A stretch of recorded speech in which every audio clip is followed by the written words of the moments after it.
సూచనలు చేస్తున్నట్టుగా బీఆర్ఎస్ యొక్క రాజకీయ వాదనను ముందలుపెట్టి అదేవిధంగా బీజేపీ పార్లమెంట్ సభ్యుడు గత బీఆర్ఎస్ ప్రభుత్వంలో మంత్రి ముఖ్యంగా గోదావరి జలాల మీద నిర్మించిన కాళేశ్వరం ప్రాజెక్టులో జస్టిస్ ఘోష్ కమిషన్ విచారణ చేసిన ఈటల రాజేందర్ గారు కూడా బీఆర్ఎస్ తీసుకున్న వాదననే తీసుకొని ఈ ప్రభుత్వానికి విజ్ఞప్తి చేయడం జరిగింది.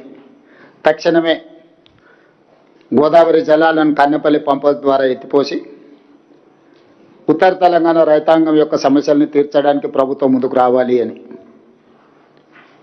ఈటల రాజేందర్ గారి పట్ల మాకెవరికి ఎలాంటి తక్కువ అభిప్రాయం కానీ లేకపోతే ఇతర అభిప్రాయాలు ఏం లేవు. రాజేందర్ గారు అంటే మాకు గౌరవమే, కానీ వారు మాట్లాడిన మాటల్ని గౌరవించే పరిస్థితి ఇప్పుడు లేదు. వారు మాట్లాడే ముందు సంబంధిత శాఖ మంత్రితో కానీ లేకపోతే నేషనల్ డ్యామ్ సేఫ్టీ అథారిటీ అధికారులతో కానీ వారి ఆలోచనను పంచుకొని వారి సూచనల మేరకు వారు ప్రభుత్వానికి సూచన చేసినుంటే వారి గౌరవం పెరిగి ఉండేది. ఒక పక్కన ప్రభుత్వ మంత్రులను కానీ ఎన్డీఎస్ఏ చైర్మన్ కానీ ఎవరితో ప్రస్తావించకుండా కేవలం హరీష్ గారి సూచనల మేరకు, హరీష్ గారి విజ్ఞప్తి మేరకు ఈటల రాజేందర్ గారు మాట్లాడడం ద్వారా తన గౌరవాన్ని మర్యాదను రాజేందర్ గారు పోగొట్టుకోవడం జరిగింది. ఏది ఏమైనా ఒక పక్కన కొంతమంది రిటైర్డ్ ఇంజనీర్లు తెలంగాణ వాదుల ముసుగులో బీజేపీ బీఆర్ఎస్ ఈ ప్రభుత్వాన్ని తప్పు చేస్తున్నట్టుగా ప్రజల ముందు నిలబెట్టడానికి చేస్తున్న ప్రయత్నం నేపథ్యంలో ఈ పత్రిక ఈటల రాజేందర్ గారిని నేను కలవక మాట్లాడక చాలా సంవత్సరాలు నెలలు అవుతా ఉన్నాయి. రేవంత్ రెడ్డికి ఏంటంటే తను ఇరకాటంలో పడ్డప్పుడల్లా ఎదుటి వాళ్ళ మీద బురద జల్లి తప్పించుకునేటువంటి ప్రయత్నం రేవంత్ రెడ్డి గారు చేస్తూ ఉంటారు.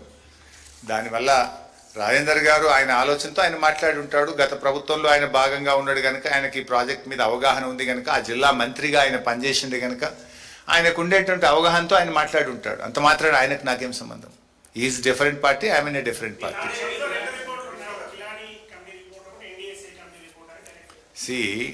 ఇవాళ కొత్తగా కిలాడి కమిటీ రిపోర్ట్ అన్నావు. మొన్నటిదాకా వాళ్ళని నిపుణుల కమిటీ, వాళ్ళు గొప్పోళ్ళని 2.5 సంవత్సరాలు నువ్వే అసెంబ్లీలో మాట్లాడినావు, బయట మాట్లాడినావు. వాళ్ళ రిపోర్ట్ నేను బయట పెడితే దాని పేరు మార్చినావు. నిన్నటిదాకా వాళ్ళు గొప్పోళ్ళు, నేను ఇప్పుడు వాళ్ళ రిపోర్ట్ అంతా బయట పెడితే వాళ్ళు నీకు చెడ్డ పేరు పెడుతున్నావు, నువ్వు వాళ్ళని జైల్లో పెడతా అని మాట్లాడు. సరే, అది దానికి కూడా సమాధానం చెప్తా. అసలు ఈ రేవంత్ రెడ్డికి నా గురించి మాట్లాడే నైతిక హక్కు ఉందా? నీ జీవితంలో నువ్వు ఎన్ని పార్టీలు మార్చినావు? చొక్కాలు మార్చినట్టు పార్టీలు మార్చిన రకం నువ్వు. నీకు నాకు నా జీవితంలో నా పుట్టుక బీఆర్ఎస్, చావు బీఆర్ఎస్ అని 100 సార్లు చెప్పిన. మళ్ళీ నేను చెప్పి ఈ చిల్లరగాడికి సమాధానం చెప్పాల్సిన నాకు అవసరం లేదు. ఈ క్యారెక్టర్ లేనోడికి, ఎవడన్నా క్యారెక్టర్ ఉన్నోడు ప్రశ్నించిన, వ్యక్తిత్వం ఉన్నోడు ప్రశ్నిస్తే సమాధానం చెప్పినా దానికి అర్థం ఉంది. వ్యక్తిత్వం లేనోడు, విలువలు లేనోడు, నిజాయితీ లేనోడు చొక్కాలు మార్చినట్టు పార్టీలు మార్చడానికి నేను సమాధానం చెప్పాలా? నేను 1,00,000 కోట్లు వృధా చేసిన గురించి నేను ఒకటే చెప్తున్నా. దాంట్లో ఎంత కరప్షన్ ఏందో లెక్కతి, ఎవడో బాధ్యత లెక్కతి, అరెస్ట్ చేయి, పనిష్మెంట్ ఇవ్వు. నేను దాని గురించి మాట్లాడుతాను కదా. ఇప్పుడు ఉన్నది కదా, నీకు ఇష్టం ఉన్నా లేకపోయినా, అరే ఒకటి నీకు అర్థమైతే లేదు. నువ్వు చాలా సంకుచితంగా ఆలోచించి మాట్లాడుతున్నావు. నేను అంటున్నా 1,00,000 కోట్లు ఖర్చు పెట్టి చేసినా అంటున్నాను. ఇప్పుడు నీకు మొత్తం కాళేశ్వరం ప్రాజెక్ట్ అంటే ఒక లక్ష్మీ బరాజ్ కాదు కదా. లక్ష్మీ బరాజ్ ఉన్నది,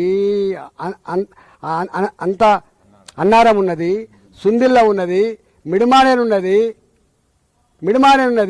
ఒక అనంత సాగర్ ఉన్నది, ఒక రంగనాయక సాగర్ ఉన్నది, ఆ పైన మల్లన్న సాగర్ ఉన్నది, ఆ పైన కొండపోచమ్మ సాగర్ ఉన్నది, అక్కడి నుంచి బస్వాపురం ఉన్నది. గిన్నున్నాయి బాబు, 100 కిలోమీటర్ల కాలువలు ఉన్నాయి. ఏమర్థం చేసుకుంటారు మీరు? 1,00,000 కోట్లు ఖర్చు పెడితే 1,00,000 కోట్లు తిన్నాడని చెప్పి వాళ్ళు అనగానే నేను నిజమే తిన్నాడని మాట్లాడాను. నేను ఏమన్నా జ్ఞానం ఉందా? 1,00,000 కోట్లు ఇప్పుడు రేపు నువ్వు మూసితే ఎత్తున్నావు, 1,00,000 కోట్లకు ఎస్టిమేట్ అవుతాడు. 1,00,000 కోట్లు తినాలని చెప్పి ఆరోపణ చేస్తే 1,00,000 కోట్లు తిన్నట్ట? ఎంత బ్యాడ్ అండి ఇది. గింత నీచంగా ఉంటారా? బదనాం చేయి, కానీ గిట్లా చేస్తే ప్రజలు హర్షిస్తారు అనుకుంటే మాత్రం మూర్ఖత్వం అయితే గుర్తుపెట్టుకో. ఇవాళ కాళేశ్వరం ప్రాజెక్టు కొన్ని వందల టీఎంసీల రిజర్వాయర్లు, కొన్ని వందల కిలోమీటర్ల పైప్ లైన్లు, కొన్ని వందల కిలోమీటర్ల కాల్వలు, పదుల సంఖ్యలో టన్నల్స్, మోటార్లు, పంపులు, కొన్ని పెద్ద పెద్ద టవర్లు, ఎలక్ట్రిసిటీ టవర్లు, పెద్ద పెద్ద లైన్లు అనేకం ఉన్నాయి కదా. దాన్ని వాడుకోరాదు? నువ్వు బదనాం చేసి చేతి కానీ వాడుకోరాదు?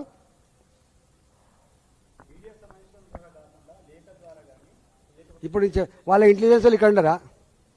వాళ్ళ ఇంటెలిజెన్స్ వాళ్ళు ఇక్కడ ఉండరు. పాయింట్ బై పాయింట్ ప్రతి వర్డ్ తీసుకుపోయి ముఖ్యమంత్రి చెప్తారు వీళ్ళు.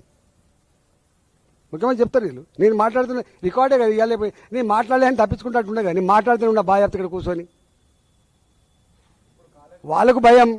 అరే మాకేం భయమా? మేము బాగా ఉన్నాం, మేము బేజప్తో పనిచేస్తున్నాం కాదు కదా, బాగా ఉన్నాం. నేను మొదలే చెప్తున్నాను,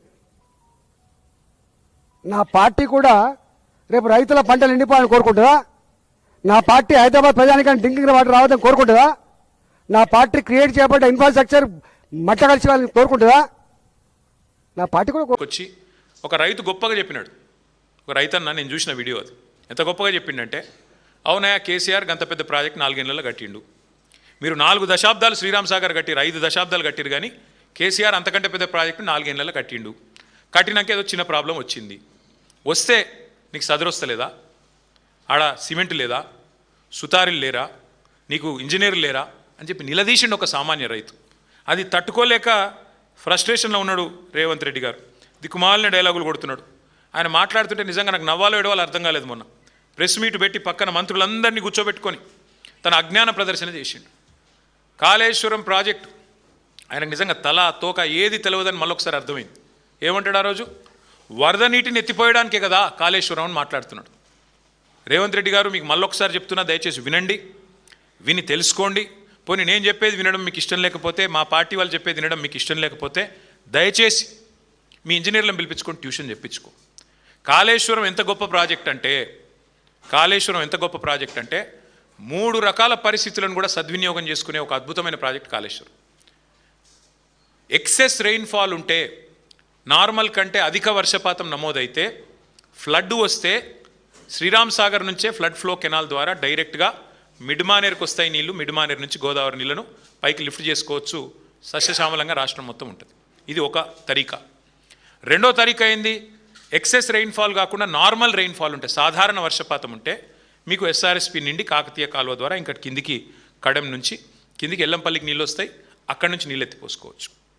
ఒకవేళ ఈ రోజున్న పరిస్థితి ఉండి కరువు వచ్చి, ఎల్నీలో లాంటి పరిస్థితులు వచ్చి, వర్షపాతం లేని పరిస్థితిలో ఉంటే, అప్పుడు కూడా ఎక్కడ నీళ్లుంటాయని దేవులాడి దుర్బిని పట్టుకొని వ్యాప్కోస్ లాంటి సంస్థ కప్పచెప్పి దేవులాడి వెతుకులాడి పట్టుకున్న పాయింట్ కాళేశ్వరం. ఆ కాళేశ్వరం పాయింట్లో కన్నెపల్లి పంప్ హౌస్ దగ్గర ఎంత వరస్ట్ సిచ్యువేషన్లో కూడా ఇవాళ కూడా 9 టీఎంసీల నీళ్లు కిందికి పోతున్నాయి. 9 టీఎంసీలు అంటే మీ అంచనా కోసం చెప్తున్నా, 9 హుస్సేన్ సాగర్లతో సమానం. గన్ని నీళ్ళు ఉత్తా కిందికి పోతున్నాయి రోజు, ఎవ్రీడే. ఇది అక్టోబర్ దాకా పారుతూనే ఉంటాయి. రేవంత్ రెడ్డి గారు, దయచేసి మా మీద కక్ష ఉంటే కేసులు పెట్టు, మా మీద కక్ష ఉంటే మమ్మల్ని బూతులు తిట్టు, మా మీద కక్ష ఉంటే ఇంకా రోత మాటలు మాట్లాడు, మాకేం పర్వాలేదు, అలవాటైపోయింది. కానీ రైతుల మీద దయచేసి పగబట్టకు, రైతుల మీద కోపం తీర్చుకోకు. కాళేశ్వరాన్ని బదనాం చేయాలి, కాళేశ్వరం కూలేశ్వరం అని చెప్పి పనికిమాలిన కూతలు కుయ్యాలి అని చెప్పి వాగే పిచ్చివాగుడిలో దయచేసి రైతులు, రాష్ట్రంలోని లక్షలాది మంది రైతుల వారి నోట్లలో మట్టి కొట్టకు. ఇది నా ప్రార్థన.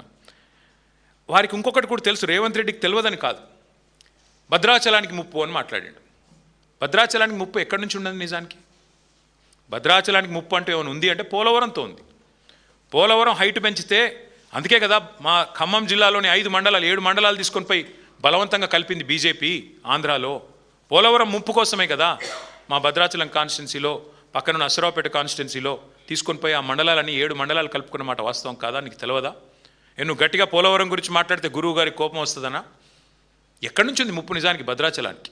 ముప్పు అంటూ ఉంటే ఇవాళ భద్రాచలానికి అది ఖచ్చితంగా పోలవరం హైట్తోనే ఉంది తప్ప ఇంకో దాంతో లేదు. అందుకే మా హరీష్ రావు గారు భద్రాచలం పోలవరం అథారిటీకి ఫిర్యాదు చేస్తే